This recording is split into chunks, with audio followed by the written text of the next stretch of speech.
এই কৃষ্ণা, রাধা বিনোদিনী চ্যানেলে তোমাদের সকলকে স্বাগত। তোমরা সকলে কেমন আছো? আশা করি সকলে খুব ভালো আছো, সুস্থ আছো। তোমাদের কাছে আর একটি ভিডিও নিয়ে চলে আসলাম। শ্রীকৃষ্ণের উপদেশ। নিয়তি। রাধা আমাকে একদিন বলল, কৃষ্ণ, তুমি যদি জানো নিয়তিতে কি আছে, তাহলে তাকে বদলে দাও না কেন? মহাদেব কৃষ্ণকে বললেন, যদি এটা আপনি জানেন যে শাম্বর নিয়তিতে এটাই, তাহলে আপনি তাকে বদলাতে চেষ্টা করেন না কেন? কারণ শ্রীকৃষ্ণ বললেন, আমি এক পিতার কর্তব্য এটাই যে কারণ পিতা সর্বদা চেষ্টা করে সন্তানের মঙ্গলের জন্য। নিয়তি আমি জানি, এটাও আমি জানি যে কর্মে থেকে বড় আর কিছুই হতে পারে না। অভিজ্ঞতা রয়েছে, কর্ম হাতে নিয়তি এই চক্রে বদলে যেতেও পারে। তাই জীবনে যদি আপনারা এই রকমের মনে হয় যে এটা তো অসম্ভব, কিন্তু চেষ্টা করা কখনোই ছাড়বে না। কে বলতে পারে আপনার কর্মের কোনো বীজ হয়তো নিয়তির চাকা আটকে যেতে পারে, আর নিয়তিকে নিজের পথে পাল্টাতে হতে পারে, ঠিক কিনা? সেই জন্য নিয়তিকে ভাগ্য মেনে চুপ করে বসে থাকবেন না। নিজে নিয়তি স্বয়ং কর্মধারায় নির্ধারিত করুন, কারণ আপনার কর্মের ওপরই আপনার অধিকার আছে। আর এই অধিকারকে নিয়তিকে অনেক সময় সম্মানও করে। রাধে রাধে।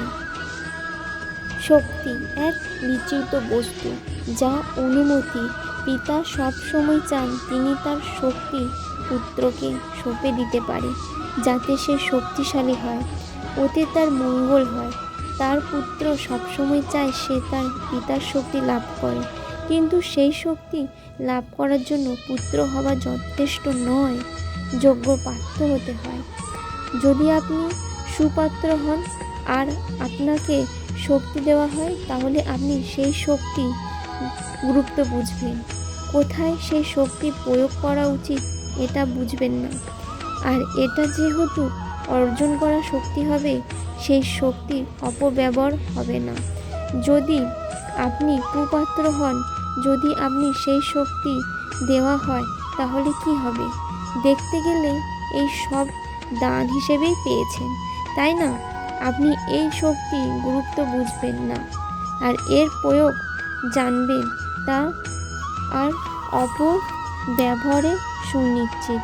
তাই যদি আপনি কোনো শক্তি অর্জন করতে চান, তাহলে আগে যোগ্য হয়ে উঠুন, পুত্র নয় পাত্র হয়ে উঠুন। সবাই মিলে বলুন, রাধে রাধে।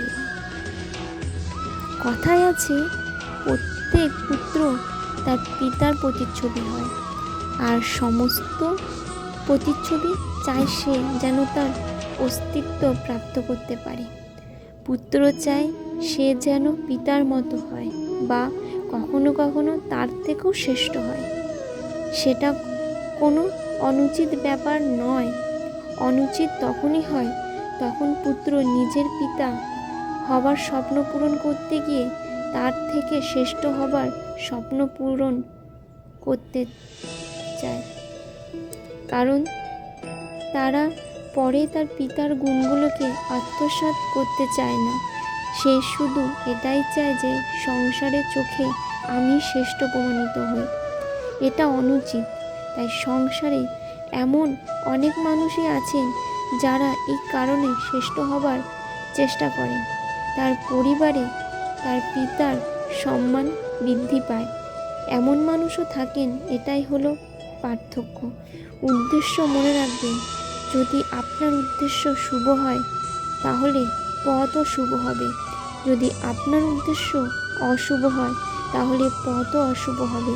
তাহলে আপনার পিতার মতো হবার চেষ্টা অবশ্যই করুন, আর তার থেকেও শ্রেষ্ঠ হবার চেষ্টা অবশ্যই করুন। কিন্তু মনে রাখবেন, আপনার সংকল্প আর আপনার উদ্দেশ্য এই দুই শুভ হওয়া উচিত। সবাই মিলে বলুন, রাধে রাধে।